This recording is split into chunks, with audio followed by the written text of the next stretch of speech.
ஜெபிப்போம். அன்பின் பரலோகத்திலே சோதரம் இந்த நாளுக்காக நாங்கள் ஜெபிக்கிறோம். இந்த நாளை ஆசீர்வதியும் ஆண்டவரே. இந்த நாளைக்குரிய வார்த்தைகளை கொடுக்க கிருபை சுவாமி. விசேஷமாய் இதை கேட்கிற பார்க்கிற ஒவ்வொருவரோடும் நீ பேசும். இயேசு கிறிஸ்து நாமத்தில் ஜெபிக்கிறோம் நல்ல பிதாவே, ஆமென். கர்த்தர் நாம் பயப்படாது. இந்த நாளில் கூட கர்த்தருடைய வார்த்தைக்கு நாம் கேட்கும்படியாக நாம் வந்திருக்கிறோம். நேரத்தில் பார்க்கிறோம். அறிவு, ஞானம், புத்தி இவைகளை குறித்து அதிகமாக நாம் பார்த்து கொண்டிருக்கிறோம். ஆமாம், கர்த்தருக்கு பயப்படுதல் ஞானத்தின் ஆரம்பம் என்று சொல்லப்பட்டிருக்கிறது. நீதிமொழிகளின் கூட சொல்லப்பட்டிருக்கிறது.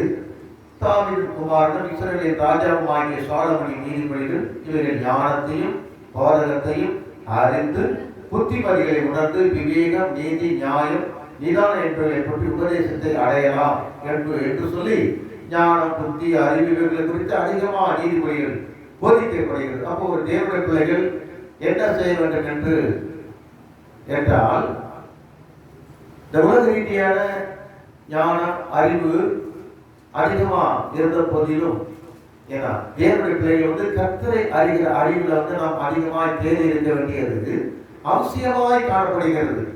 ஆமா, ஏன்னா பேதைகளாகிய நம்மைத்தான் தேவன் ஞானிகளாய், அதாவது அறிவாளிகளாய், அறிவுள்ளவர்களாய் கர்த்தரை குறித்து அறியக்கூடிய அந்த அறிவை நமக்கு அதிகமாக கொடுக்கிறார்.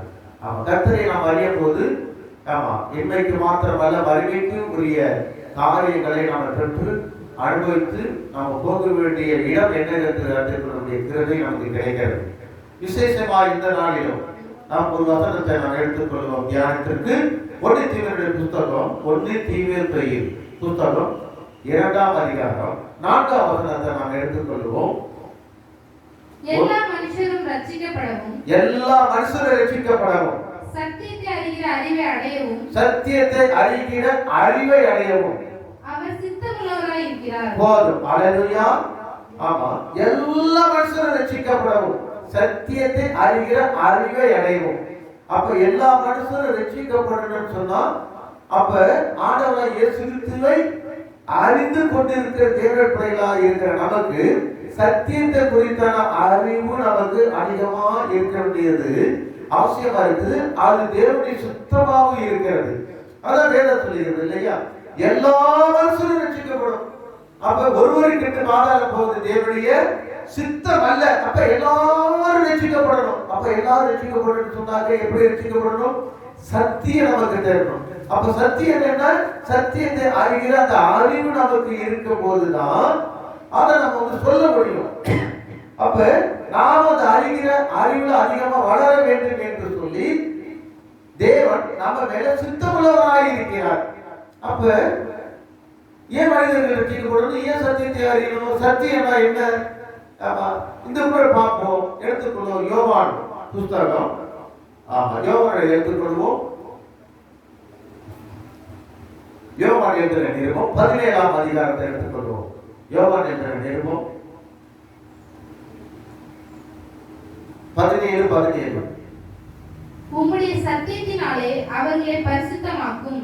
உம்முடைய வசனமே சத்தியம்.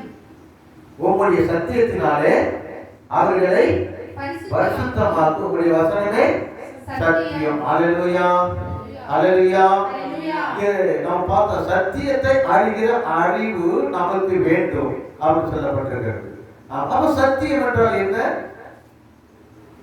உம்முடைய சத்தியத்தினால அவர்களை பரிசுத்தமாக்கும். அப்ப சத்தியம் என்றால் என்ன? வசனம் தான் சத்தியம் சொல்லப்பட்டிருக்கிறது. ஆமென், அல்லேலூயா. வசனம் தான் சத்தியம். ஆமா, சத்தியத்தை அறிவீர்கள், சத்தியங்களை விடுதலையாக்கும். வசனமே சத்தியம் என்று சொல்லி சொல்லப்பட்டிருக்கிறது. அது யோவான் 1:1 அதிகாரத்தை எடுத்துக்கொள்வோம். 1:1 நாம் எடுத்துக்கொள்வோம். ஆதியிலே வார்த்தை இருந்தது. வார்த்தை இருந்தது. அந்த வார்த்தை தேவனிடத்தில் இருந்தது. தேவனிடத்தில் இருந்தது. அந்த வார்த்தை தேவனாய் இருந்தது. அல்லேலூயா, அல்லேலூயா. ஆமா, இங்கே பார்க்கிறோம். ஆதியிலே வார்த்தை இருந்தது. அந்த வார்த்தை தேவனிடத்தில் இருந்தது. அந்த வார்த்தை தேவனாய் இருந்தது. ஆமென், அல்லேலூயா சொல்லுவோம். ஆதியிலே வார்த்தை. ஆமா, அப்ப ஒரு வார்த்தை இருந்தது. அந்த வார்த்தை வந்து எப்படி இருக்குது? தேவனிடத்துல இருக்கிறது. ஆமா, அந்த வார்த்தை தேவனாகவே இருந்ததுன்னு சொல்லப்பட்டிருக்கிறது. கர்த்தர் நாம மையப்படுதாக. ஆமா, இப்ப இங்க பார்த்தோம் இல்லையா? வார்த்தை, வசனம், ஆமா, சத்தியம்.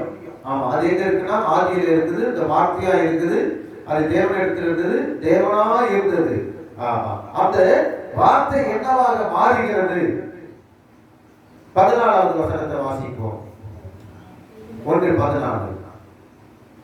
அந்த வார்த்தை மாம்சமாகி கிருபையினாலும் சத்தியத்தினாலும் நிறைந்தவராய் நமக்குள்ளே வாசம் பண்ணினார். ஆமென். ஹல்லேலூயா, ஹல்லேலூயா. ஆமா, அந்த வார்த்தை மாம்சமாகி. ஆமா, அந்த வார்த்தை மாம்சமாகி. ஆமா, அப்ப ஆண்டவரை குறித்து நம்ம சொல்லணும்னு சொன்னா சத்தியம் நமக்கு தெரியணும்.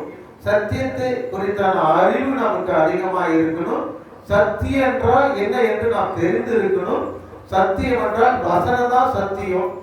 அந்த வசனம், அந்த சத்தியம் எங்க இருந்ததுன்னா ஆதியிலேயே இருந்தது. வேதம் சொல்லப்பட்டிருக்கிறது.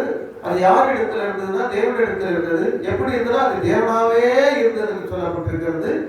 அப்ப அந்த வார்த்தை என்ன வார்த்தைன்னு சொன்னாங்க? 14 வசனத்தில் சொல்லப்படுது, அந்த வார்த்தை மாம்சமாகி கிருபையினாலும் சத்தியத்தினாலும் நிறைந்தவராய். ஆமென். ஹல்லேலூயா, ஹல்லேலூயா. ஆமா, சத்தியம் அது எப்படி மாறுது பாருங்க. அந்த வார்த்தை மாம்சமாகி கிருபையினாலும் சத்தியத்தினாலும் நிறைந்து காணப்படுகிறது. ஆமென். கர்த்தர் நாம இப்படிதாங்க. அதை வாசிப்போம். யோவான்ல 8:32வது வசனம் அதை குறித்து இப்படியா சொல்லப்படுகிறது. வாசிப்போம். 8:32. சத்தியத்தையும் அறிவீர்கள், சத்தியம் உங்களை விடுதலையாக்கும் என்றார். ஆமா, சத்தியத்தையும் அறிவீர்கள். சத்தியம் அது என்ன? நம்ம வாசிப்போம். சத்தியம். ஆமா, சத்தியம் வார்த்தை. அந்த வார்த்தைங்கிறது ஆதியில இருக்குது. ஆமா, அந்த வார்த்தை மாம்சமா மாறுது. ஆமா, அந்த சத்தியம் என்ன செய்யுது? நமக்கு விடுதலையை கொடுக்கிறதா காணப்படுது. சத்தியத்தையும் அறிவீர்கள், சத்தியம் உங்களை விடுதலையாக்கும். அந்த சத்தியம் மாம்சமாகி இருந்தது இல்லையா? அதுதான் ஆண்டவராகிய இயேசு கிறிஸ்து. ஆமா, அப்ப வார்த்தை, சத்தியம், இயேசு கிறிஸ்து, இது மூன்றுமே ஒன்னாய் காணப்படுகிறது. வசனம், வார்த்தை, சத்தியம், இயேசு கிறிஸ்து. ஆமா, ஏன்னா அவர் ஆதியிலே இருந்தார், வார்த்தையா இருந்தார், தேவனோடு இருந்தார், தேவனாய் இருந்தார். அந்த வார்த்தை மாம்சமாக ரூபம் எடுக்கிறது. ஆமென். அந்த ரூபம் தான் ஆண்டவராகிய இயேசு கிறிஸ்து என்று நாம பார்க்கிறோம். அந்த சத்தியத்தை அறிவீர்கள், சத்தியம் விடுதலையாகும். அந்த சத்தியமாகிய பரனாகிய சத்திய பரனாகிய இயேசு கிறிஸ்துவை நாம் சொந்த ரட்சகராக ஏற்றுக்கொள்ளும் போது நமக்கு விடுதலை கிடைக்கிறது. அதை நம்ம மத்தியில 2 பார்த்தோம் இல்லையா? சத்தியத்தை அறிகிற அறிவு நமக்கு அதிகமா வேணும்னு சொல்லி. ஏன்னு சொன்னா எல்லா மனிதர்களும் ரட்சிக்கப்பட. அப்ப எல்லா மனிதரும் ரட்சிக்கப்படணும்னு சொன்னாங்க நாம இயேசு கிறிஸ்து குறித்து நாம் நன்றாய் அறிந்து இருக்கணும். நாம நன்றாக அறிந்திருந்தாதான் அந்த சத்தியத்தை, அந்த வார்த்தையை, அந்த வசனத்தை, அந்த மறுரூபமானவர் குறித்து நான் சொல்ல முடியும். ஏன்னா அவர் மூலியமா தான் நமக்கு ரட்சிப்பு இருக்குது, அவர் மூலியமா தான் நமக்கு ஆத்ம மீட்பு இருக்குது, அவர் மூலியமா தான் நமக்கு விடுதலை இருக்குது, அவர் மூலியமா தான் நமக்கு வாழ்வு இருக்குது. ஆமா, அவர் மூலியமா தான் நித்திய ஜீவன் இருக்குது. ஏன்னா இயேசு கிறிஸ்துவை அறிவதே நித்திய ஜீவன். அவன் ஒன்றுக்கு ஒன்று தொடர்புள்ள காரியமாய் காணப்படுகிறத இந்த இடத்துல நம்ம பார்க்கிறோம். அது யோவான் 14ஆம் அதிகாரத்துல 6வது வசனத்தை எடுத்து நாம் வாசிக்கும் போது, அதற்கு இயேசு நானே வழியும் சத்தியமும், நானே வழி சத்தியம் ஜீவனமாயிருக்கிறேன். ஆமா, அதற்கு இயேசு நானே வழி, அவரே சத்தியம், அவர் ஜீவன். இப்ப நமக்கு நல்ல ஒரு ஆன்சர் கிடைச்சது பார்த்தீங்களா? இயேசு நான் தான் வழி, நான் தான் சத்தியம். சத்தியம் வார்த்தை, வசனம். அவர் அப்படியே ரூபமாக இருக்கிறார், ஜீவனமாக இருக்கிறார், வாழ்வாக இருக்கிறார். என்ன வாழ்வு? நித்தியமான வாழ்வு. ஆமா, ஜீவனுக்கு போற வாழ்வு, ஜீவனுக்குரிய வழி அவரிடத்துல தான் காணப்படுகிறது. நாம பார்க்கிறோம். கர்த்தர் நம்மை இப்படிதாக வாசித்தோம் இல்லையா? ஆமா, சத்தியத்தை அறிகிற அறிவு நமக்கு அதிகமாக வேண்டும். இயேசு கிறிஸ்துவை அறிகிற அறிவு நமக்கு அதிகமாக வேண்டும். ஆமா, அப்ப இயேசு கிறிஸ்து யார் என்று நாம் தெரிந்து கொண்டால்தான் அவரை குறித்து நம்ம சொல்ல முடியும். ரட்சிப்பு குறித்து மக்களுக்கு சொல்ல முடியும். அந்த ரட்சிப்பு அடைவதற்கு உண்டான காரியங்கள் ஒவ்வொருத்தருடைய வாழ்க்கையிலும் காணப்படும் சொல்லப்பட்டிருக்கிறது. கர்த்தர் நம்மை அப்ப ரட்சிப்புக்கு என்ன செய்யணும்? ஆண்டவரை குறித்து சொல்றோம். ஆமா, அந்த ரட்சிப்புக்கு அந்த வார்த்தையானது ஒரு மனுஷனை என்ன செய்யும்? அந்த மனுஷன் என்ன செய்ய வேண்டும்? வாசிப்போம். ரோமர் எழுதின நிருபம், ரோமர் நிருபத்துல 10ஆம் அதிகாரத்தை எடுத்துக்கொள்வோம். ரோமர் 10 9வது வசனத்தை எடுத்துக்கொள்வோம். என்னவென்றால் கர்த்தராகிய இயேசுவை உன் வாயினாலே அறிக்கையிட்டு தேவன் அவரை மரித்தோரிலிருந்து எழுப்பினார் என்று உன் இருதயத்திலே விசுவாசித்தால் ரட்சிக்கப்படுவாய். இந்த காரியம் செயல்படுவதற்கு தான் உங்களுக்கும் எனக்கும் இயேசு கிறிஸ்துவை அறிகிற அறிவு இருக்கணும். ஆமா, அந்த அறிகிற அறிவு நமக்கு இருக்கும் போதுதான் நம்ம சத்தியத்தை சொல்ல முடியும். அது விசுவாசத்தை அவங்களுக்கு ஊட்ட முடியும். அவங்க விசுவாசிப்பாங்க, அவங்க அறிக்கையிடுவாங்க, அவங்க ரட்சிக்கப்படுவாங்க. ஆமென், ஹல்லேலூயா. அதுக்கு மேல உள்ள வார்த்தை வாசிப்போம். 8வது வசனத்தை. இந்த வார்த்தை உனக்கு சமீபமாய் உன் வாயிலும் உன் இருதயத்திலும் இருக்கிறது என்று சொல்லுகிறது. இந்த வார்த்தை நாங்கள் பிரசங்கிக்கிற விசுவாசத்தின் வார்த்தையே. ஆமா ஆமா. அப்ப நமக்கு தெரியும் போது, பிறருக்கு சொல்லும் போது அந்த வார்த்தை என்ன வார்த்தையா மாறுகிறது? ஆமா, நம்ம பிரசங்கிக்கிற வார்த்தை அது விசுவாசத்தின் வார்த்தை, அது இயேசு கிறிஸ்து குறித்தான வார்த்தை, அது வசனமா இருக்குது, அது வார்த்தையா இருக்குது, ஆமா, அது ரூபமா இருக்குது, அது இயேசு கிறிஸ்துவா இருக்குது, ஆமா, சத்தியமா இருக்குது, அது ஜீவனா இருக்குது, அது வழியா இருக்கிறது. கர்த்தர் நம்மை கொடுத்தார்கள். அந்த இயேசு கிறிஸ்துவை என்ன செய்யணும்? நம்ம ரட்சிக்கப்படுறதுக்கு வாயினாலே அறிக்கையிட்டு. என்ன அறிக்கையிடணும்? நமக்குள்ள ஒரு நம்பிக்கை. எப்படி அறிக்கையிடுறது? தேவன் அவரை மரித்தோரிலிருந்து எழுப்பினார் என்று. அதுதான் விசுவாசம். ஆமா, ரட்சிக்கப்பட்ட இந்த காரியத்தை தான் நம்ம பெற்றுக்கொண்டு மற்றவர்களுக்கு சொல்றோம். எப்படி தேவன் அவரை மரித்தோரிலிருந்து எழுப்பினார்? ஏன் மரித்தார்? ஏன் எழுப்பினார்? உங்களுக்காகவும் எனக்காகவும் சர்வலோகத்தின் மக்களுக்காகவும் ஆண்டவராகிய இயேசு கிறிஸ்து இரத்தம் சிந்தி பாவ மன்னிப்பு என்கிற நிச்சயத்தை கொடுத்து நம்மை மீட்டார், நமக்காக மரித்தார். அவரை தேவன் 3ஆம் நாள் எழுப்பினார். இந்த காரியத்தை ஒவ்வொரு மனசுல விசுவாசிக்க வேண்டும் என்று சொல்லப்பட்டிருக்கிறது. ஆமா, ஒரு இதயத்திலே விசுவாசித்தால், அது விசுவாசித்தா போதும், நாம் ரட்சிக்கப்படுவோம், மக்கள் ரட்சிக்கப்படுவார்கள். ஆமென், அல்லேலூயா, அல்லேலூயா. வாசிப்போம். அதே ரோமர் 15ஆம் அதிகாரம் 14வது வசனத்துல இப்படியே சொல்லப்பட்டிருக்கிறது. வாசிப்போம். என் சகோதரரே, நீங்கள் நற்குணத்தினால் நிறைந்தவர்களும் சகல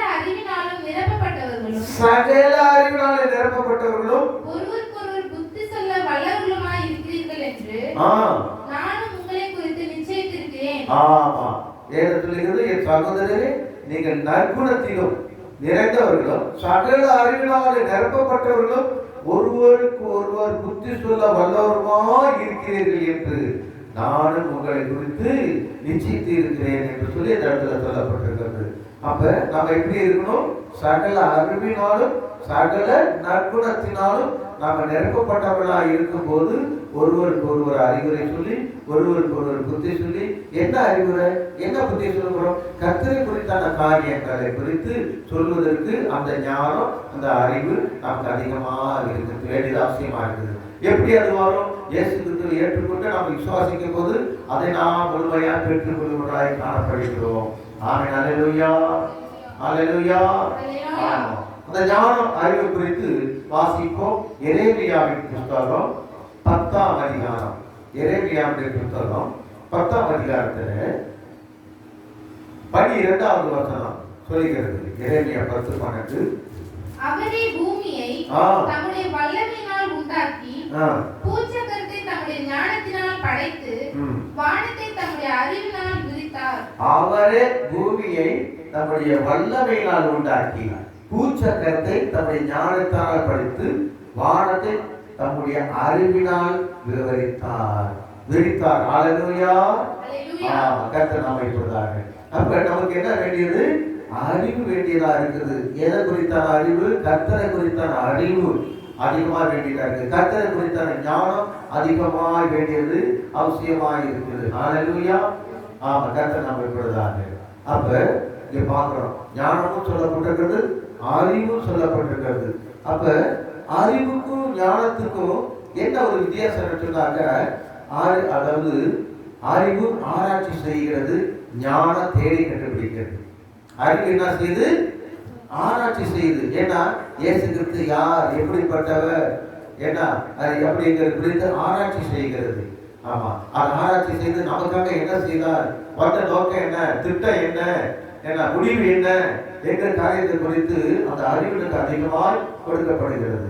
அப்ப இந்த இடத்துல வாசித்தா, பூமியை தன்னுடைய வல்லனை நான் உண்டாக்கி, பூச்சக்கத்தை தன்னுடைய ஞானத்தால் படைத்து, வானத்தை தன்னுடைய அறிவினால் விரித்தார்னு சொல்லப்பட்டிருக்கிறது. ஆமா, ஒரு வசனத்தை வாசிப்போமே. தானியேலுடைய புஸ்தகம், தானியேல் 12:4 வசனம் வாசிப்போம். தானியேலாகிய நீயோ என்றால் முடிவு காலம் மட்டும் இந்த வார்த்தைகளை புதைபொருளாக வைத்து வைத்து முடிவு காலம் மட்டும் இந்த வார்த்தைகளை புதைபொருளாக வைத்து வைத்து இந்த புத்தகத்தை முத்திரை போடு. அந்த புத்தகத்தை முத்திரை போடு. அப்பொழுது அநேகர் இங்கும் அங்கும் ஓடி ஆராய்வார்கள், அறிவும் பெருகி போம் என்றார். தானியேலாகிய நீயோ என்றால் முடிவு காலம் மட்டும் இந்த வார்த்தைகளை புதைபொருளாக வைத்து இந்த புத்தகத்தை முத்திரை போடு. அப்பொழுது அநேகர் இங்கும் அங்கு ஓடி ஆராய்வார்கள். அப்ப அறிவு எதுக்கு பயன்படுது? ஆராய்ச்சி செய்வதற்கு. ஆமென். ஆமா, அறிவு எதற்கு? ஆராய்ச்சி செய்வது. எனவே நம்ம வாசத்திலேயே 10 பாடங்கள்ல அறிவு ஞானம் இவர்களை குறித்து சொல்லப்பட்டிருக்கிறது. அப்ப அறிவுக்கு ஞானத்துக்கு கொஞ்சம் வித்தியாசம் தான், ஆனா ஒன்று தொடர்பு உடையதாய் காணப்படுகிறது. ஆமா, இங்கே சொல்லப்பட்டிருக்கிறது, அங்கும் இங்கு ஓடி ஆராய்வார்கள், அறிவு பெருகிட்டு போ. அப்ப அறிவு ஆராய்ச்சி செய்ய தேவைப்படுகிறது. அது இடத்துக்கு தகுந்த மாதிரி தான், எல்லா இடத்துலையும் சொல்ல முடியாது. ஒவ்வொரு இடத்துலையும் அறிவு வேறு வித்தியாசமா பயன்படும், ஞானம் வித்தியாசமா பயன்படும். கர்த்தர் அவர்களுக்கு அளித்த வெளிப்பாட்டின் பிரகாரம் யாராருக்கு ஆண்டவர் எப்படி வெளிப்பாடு கொடுக்கிறார் அது மாதிரி. அப்ப அடியனுக்கு கொடுக்கப்பட்ட காரியங்களை இந்த இடத்துல தேவன் கொடுத்திருக்கிறார். இந்த காரியத்தை நாம் இந்த நேரத்துல நாம் பகிர்ந்து கொண்டிருக்கிறோம், கேட்டுக்கொண்டே இருக்கிறோம். அப்ப கர்த்தரை குறித்தான ஆராய்ச்சி அவன் சங்கீதக்காரன் சொன்னார், ஏன்னா அவர் இரவு பகலும் தேவனுடைய ஆலயத்துல ஆராய்ச்சி செய்யக்கூடியதாய ஒரு விரும்புகிறார் சொல்லப்பட்டிருக்காரு. அப்ப அறிவு இந்த இடத்துல ஆராய்ச்சி செய்வதற்கு யாக்கோபு எழுதினார். யாக்கோபின் புஸ்தகம் 1:5 வசனத்தை வாசிப்போம். உங்களில் ஒருவன் ஞானத்தில் குறைவுள்ளவனாய் இருந்தால் யாவருக்கும் சம்பூரணமாய் கொடுக்கிறவரும் ஒருவரையும் கடிந்து கொள்ளாதவரும் ஆகிய தேவனிடத்தில் கேட்க கடவன். உங்களில் ஒரு ஞானத்தில் குறைவுள்ளவனாய் இருந்தால் யாவருக்கும் சம்பூரணமாய் கொடுக்கிறவரும் ஒருவரையும் கடிந்து கொள்ளாதவருமாகிய தேவனிடத்தில் கேட்க கடவன், அப்பொழுது அவனுக்கு கொடுக்கப்படும். அங்க பார்த்தோம், அறிவு ஆராய்ச்சி செய்வதற்கு ஆராய்வதற்கு தேவைப்படுது. ஞானம் தேடி கண்டுபிடிக்கிறதுக்கு அவசியமா இருக்கிறது. அறிவு என்பது நமக்கு இயற்கையிலே ஆண்டவர் பிறப்பிலே கொடுக்கிறது. ஞானம் என்பது நாம் பிறந்த பிறகு ஒவ்வொன்றை நாம் கற்றுக்கொள் வரும்போது அந்த ஞானம் நமக்கு கிடைக்கிறது. ஆமென். ஆமா, அவங்க என்ன சொல்கிறது? ஞானத்தில் குறைவுள்ளவனாக இருந்தால் யாவருக்கும் சம்பூர்ணமாய் கொடுக்கிறவரும் ஒருவரை கடிந்து கொள்ளவனாகி தேவனிடத்தில் கேட்க கடவர், அப்பொழுது கொடுக்கப்படும். அப்ப இந்த அறிவு இந்த ஞானம் யார் இருக்கிறார்? இயேசு கிறிஸ்து தான் எல்லாமே. ஆமா, ஞானம் என்ன? ஞான கண்மலை அப்படின்னு சொல்றோம். ஹல்லேலூயா. எல்லாமே அவரிடத்துல தான் இருக்கிறது. ஆமா, உலக ரீதியான ஞானம் வேற, உலக ரீதியான அறிவு வேற. ஆமா, ஆண்டவர் நமக்கு ஞானத்தை அறிவுத்தால கொடுத்தாருன்னா அவர் யோசித்து என்ன செய்யக்கூடிய அந்த கிருபை வாழ்க்கையை நமக்கு கொடுக்கிறார். ஆமென். ஹல்லேலூயா. மீண்டுமாக 1 தீமோத்தேயுடைய புத்தகம் 2:4 வசனத்தை நாம் வாசித்து முடிப்போம்.